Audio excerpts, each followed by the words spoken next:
கொஞ்சம் ஃபிட்டு எங்க அம்மா ரொம்ப ஸ்ட்ரிக்ட் பின்னாடி தெரிய வேணாம் நீ நடைய கொஞ்சம் கட்டு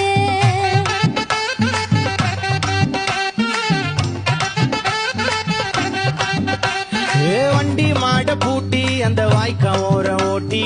ஊரை சுத்தி காட்டி உன்னை கூட்டின்னு போறேன் ஸ்வீட்டி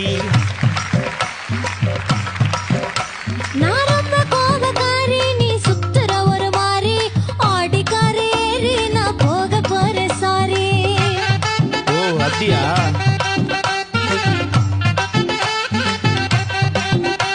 நான் வைக்க மாட்டேன் தாடி நீ வேணா எனக்கு போடி இந்த மாமாவை தான் தேடி உன் தங்கச்சி வர ஓடி ஏ நான் வேணா சொன்ன சும்மா நீ கோச்சிக்காத அம்மா உன்னை மட்டும்